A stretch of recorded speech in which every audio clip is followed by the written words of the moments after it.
ओम शांति। जिसने मर्डर किया वही अपने कर्मों का हिसाब चुकाने पति बन करके आया। देखिए, अगर आपको कैसा लगेगा, अगर आपको पता लगे, आपको पता चले कि आपकी लाइफ का जो अभिन्न हिस्सा है, आपकी लाइफ का जो नज़दीकी रिश्तेदार है, जिसके साथ आप अपना पूरा समय बिताते हो, आप अपने जीवन बिताने का संकल्प लिया हुआ है, और आपको अगर ये पता चले कि ये व्यक्ति जो मेरे साथ है अभी लाइफ पार्टनर बना है और इसने मेरी पिछले जन्म में हत्या की थी, तो आपको कैसा लगेगा सोचिए। आज जो आपको एक स्टोरी बताने जा रहे हैं, ये सामान्य से थोड़ी डिफरेंट है। बहुत से लोग इस बात को लेकर के और कई बार सवाल भी करते हैं कि भगवान हमारे को पिछले जन्म याद क्यों नहीं रखने देता है, और आज आपको उसका कारण भी बताएंगे कि क्यों पिछला जन्म याद नहीं रहता है। तो देखिए, यहाँ जो बात आती है, जो आज कहानी बता रहे हैं, किसी की भी स्टोरी होती है तो उसका रियल नाम और रियल सब कुछ नहीं बता सकते हैं, ना उसका वीडियो दिखा सकते हैं, क्योंकि सबकी अपनी अपनी प्राइवेसी होती है, वो आप समझते ही हैं। तो लेकिन कुछ जो वास्तविक स्टोरी होती है वो रियल ही होती है। तो आज जो आपको बताने जा रही हैं कि प्रिया नाम की एक लेडीज़ थी, और उन्होंने जब किसी डॉक्टर को पूछा, उन्होंने पीएलआर कराने के लिए पूछा, कि उन्होंने बताया कि उनका जो वैवाहिक जीवन है वो बहुत अच्छा लगता, सामान्य लगता है, लेकिन भीतर एक अनजान सा डर रहता है और अंदर से एक बहुत फीलिंग आती है, बहुत गहरी इमोशनल उलझन है, जो बोलते हैं कि पति हर तरह से उसका साथ देता है, उसकी सेवा करता है, बहुत केयर करता है, लेकिन जब वो उसके बहुत पास में जाती है तो एक अनजान सा डर लगता है। और ऐसा क्यों होता है आखिर, कि जब बहुत नज़दीकी क्षण होते हैं तो बहुत घबराहट होती है पति के पास, बहुत असहज फील करती है, बहुत अनकंफर्टेबल फील होता है, जैसे कि उसकी आत्मा चीख चीख कर कह रही हो कि इससे दूर रहो, इससे दूर रहो। वो फिर से अपने माइंड को मेकअप करने की कोशिश करती है, पति को खुद को पास बुलाने की कोशिश करती है, प्रयास करती है, लेकिन बार बार उसका शरीर कांपने लगता है। अब यहाँ से उसके पास्ट की शुरुआत होती है। जब वो डॉक्टर के पास पहुँचती हैं और उन्होंने पास्ट लाइफ करवाया, जब देखा गया, तो जब डॉक्टर ने उनका पास्ट देखा तो एक बहुत ही अजीब सी स्टोरी सामने आई।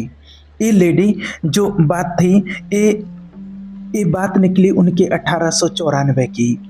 और ये वो जगह थी, अमृतसर जगह कही जाती। ये जो लेडी थी प्रिया, ये एक अपने रूप में एक शांत महिला के रूप में दिखती है, और इसके पिछले जन्म का जो नाम था वो गौरी, और गौरी एक साधारण घर की लड़की थी, और इसकी शादी एक अच्छे व्यक्ति से हुई थी जो बहुत अच्छा रिश्ता था, उसका नाम रणवीर था। शुरुआत के जो साल थे बहुत प्रेमपूर्वक भी थे, लेकिन बाद में जो रणवीर था, यानी कि जो उसका पति था, तो उसको एक शक गहराने लगा कि मेरी पत्नी कुछ गलत कर रही है, यानी कि उस व्यक्ति के किसी ने कान भर दिए, कुछ उसको ऐसा बोल दिया। होता क्या है कि देखिए, जैसे जब कोई व्यक्ति होता है, अब पति को थोड़ा शक हो गया। होता क्या है कि देखिए, जब कोई भी वैवाहिक जीवन होता है तो उसमें कोई ना कोई ब्लेम जरूर आएगा, जरूर कुछ होगा। अब देखो, जब कोई मूवी की स्टोरी में यही होता है कि कोई ना कोई ब्लेम आ जाएगा। जब आपकी फैमिली बहुत सुखद होगी तो कोई ना कोई ऐसी परीक्षा जरूर होगी, और अब देखा जाएगा कि आप ऐसी अवस्था में कितने शांत रह सकते हो, है ना। तो प्रकृति का भी अपना एक रूल होता है, एक नियम होता है, लेकिन देखिए होता क्या है कि ऐसी दुनिया में भी लोग होते हैं कि किसी को शांत देख करके और किसी की खुशियां उसको सहन नहीं होती हैं, तो किसी ने आकर के कान भर दिए रणवीर के, उसके हस्बैंड के कान भर दिए कि भाई तेरी वाइफ का तो कहीं ना कहीं चक्कर है, और किसी व्यक्ति को तेरे घर की तरफ जाते हुए देखा है। अब ऐसी बात जब बोली तो अगर किसी के मन में एक बार शक आ जाए तो बार बार नज़र रखे, और फिर कुछ लोग होते हैं ऐसे सनक जाते हैं कि जो बात एक बार दिमाग में आ गई,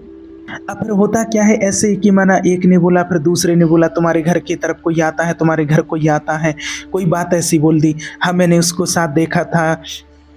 अब जो क्या है कि कोई कोई जैसे सुंदर स्त्री होती हैं, कोई कोई तो उनके चरित्र ऊपर अगर कोई लांछन लगाने वाले, आज का समाज इतना गंदा है, इतना कड़वा है, क्योंकि ये दुनिया की एक सच्चाई है कि किसी के ऊपर भी लांछन लगाना बहुत आसान है, स्त्री के ऊपर विशेष रूप से, क्योंकि वो एकदम कोमल हैं, लेकिन उसके अंदर के जो भाव हैं, उसके अंदर की जो भाव जो कितने शुद्ध और पवित्र हो सकते हैं। और हमारे ही भारत देश में जैसे कि अनसुईया माँ, सीता जैसी भी यहाँ पर हुई हैं, लेकिन कोई और अन्य तरह की भी होती हैं, लेकिन परसेंटेज कितनी डिफरेंट है ना। 90% लोगों की ऐसे भी होते हैं कि अच्छे होते हैं, लेकिन 10% खराब भी होते हैं। लेकिन जो लांछन लगाने वाले लोग हैं, इनको क्या होता है समाज में कि देखिए, जब कोई अच्छी स्त्री दिखती है सुंदर, तो उनको कोई बहाना चाहिए बुरा कहने का, क्योंकि उनको नहीं मिली है। सबसे बड़ी पीड़ा का कारण कि हमें नहीं मिली, उसको कैसे मिल गई। तो एक वो देखते हैं कि हम तो इतने दुखी हैं, इतना सुखी क्यों हैं। तो इस तरीके से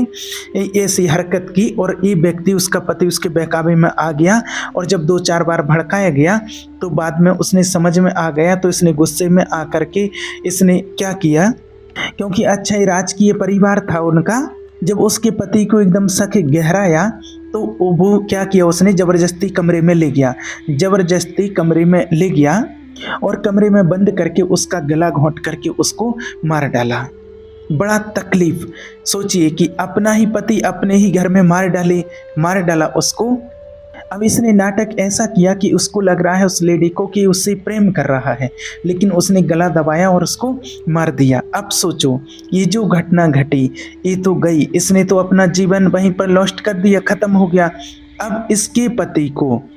जब ये मर गई, तब उसको होश में आया कि मैंने कौन सी बुद्धि में और क्या कर दिया, मैं कैसे पागल हो गया था, क्या कर दिया था। और थोड़े दिन में वो सारे सीक्रेट उसके सामने खुले कि वो कोई नहीं था, जो व्यक्ति था जिसके बारे में बात कर रहे थे कि इसने अपना कोई धर्म भाई बना रखा था, धर्म भाई था, और माँ के प्रति कोई संदेश भिजवाना होता था, तो वो व्यक्ति कभी कभी माँ का संदेश लेने उसके घर पे आता था। अब उसने ना कभी पूछा, ना इसने कभी बताया कि वो कौन है। अब यहाँ पर देखिए, एक स्त्री वैवाहिक जीवन के बारे में क्लियर कर दें कि रिश्ता इतना नज़दीक का होता है, इन चीज़ों को क्लियर कर देना बहुत ज़रूरी है। इसने बताया नहीं, कोई कारण रहा होगा, उसने पूछा नहीं, बस लोगों ने बोला और इसके मन में ठसक चढ़ गई और इसने जाकर के उसको अंत में मार दिया।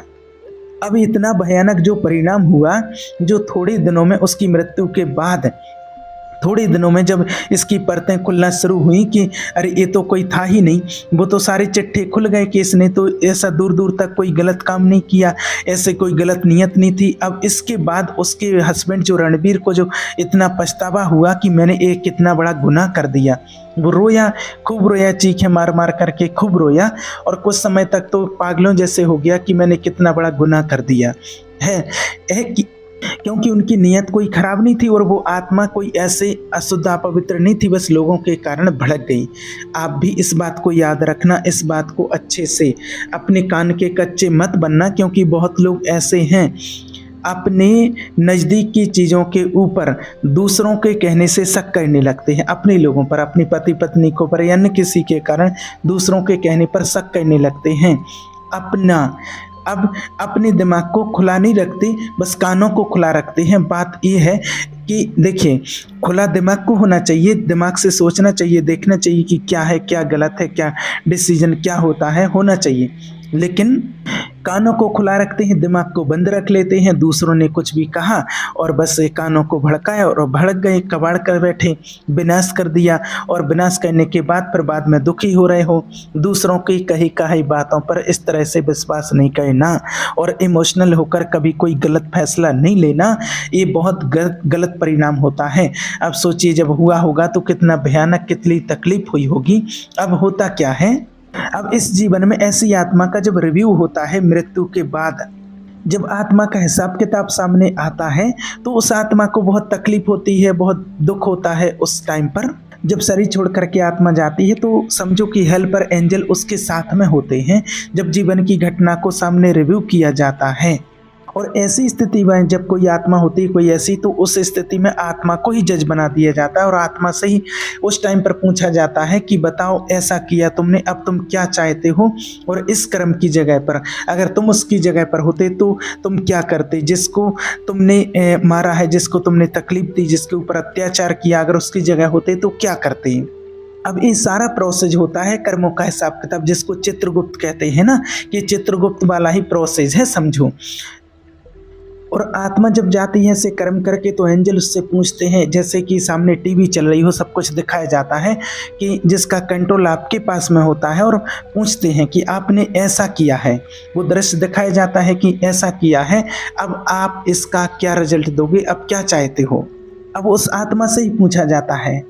तो वो आत्मा फिर कहती है कि वो खुद कहती है आत्मा कि मुझे बहुत बड़ी गलती हो गई, मेरे से गलती हो गई, क्षमा कर दो। अब क्षमा तो कर दो, लेकिन इस चीज़ की रिकवरी कैसे करोगे, क्योंकि तुमने किसी का जीवन छीना, किसी को मार डाला, उसकी रिकवरी कैसे करोगे। तो उस आत्मा से पूछा जाता है कि तुम क्या करोगे, तो वो आत्मा खुद डिसीजन लेती है कि मैंने जिसको जैसे उसको तकलीफ दी थी, मैं उसको प्यार देना चाहता हूँ, मैं उसके सामने अपनी गलती की क्षमा मांगना चाहता हूँ, मैं उसके साथ एक जीवन और बिताना चाहता हूँ। तो ये आत्मा जब वहाँ पर उसने पछतावा किया, अपनी गलती का एहसास किया, तो फिर से उसी आत्मा को ऐसा कनेक्शन जोड़ा गया, उसने खुद स्वीकार किया कि मैं पति के रूप में एक बार फिर से जाना चाहता हूँ। अब ये सारा रिव्यू वहाँ पर होता है, उसके बाद फिर इस धरती पर वो सोल फिर से आती है, फिर से वो आत्मा आती है। अब यहाँ पर देखिए कई लोग भगवान को दोष देने लगते हैं, इसमें भगवान का कोई दोष नहीं होता है, भगवान किसी को किसी प्रकार का कोई दोष ना दें, भगवान तो दयालु है, परमात्मा का सिस्टम तो दयालु है, परमात्मा ने तो बहुत बेहतरीन सिस्टम बनाया है और हम सभी उस सिस्टम का हिस्सा हैं, जो जैसे कर्म करता है उसके अनुसार ही उसके साथ होता है। अब क्या होता है, जब ये सारी चीज़ें वो आत्मा स्वीकार कर लेती है और ये समझो कि उसकी ट्रेनिंग हो जाती है, फिर उस आत्मा को फिर उसको अगले गर्भ में जब भेजा जाता है, जब वो आत्मा गर्भ में जाती है जहाँ उसका हिसाब किताब बना होता है जैसे, तो अगले गर्भ में जब प्रवेश करती है तो उसका एक अवस्था से उस आत्मा को गुजरना पड़ता है, जिसके कारण वो सारी चीज़ें भूल जाती है, क्योंकि अब उस आत्मा को इस जीवन में नई फ्रेश स्टार्ट करनी है। और अगर वो भूल नहीं सकती थी, अगर उसको सारी बातें याद रहती, तो इस जीवन में कितना मुश्किल हो जाता रहना, सोचिए। अब क्या हुआ, यहाँ आए दोनों, अब अंदर में मन, अब चेतन मन के अंदर ऐसी होती है, अब इसका पति उसकी खूब सेवा करता है, फिर दोनों पति पत्नी बन गए।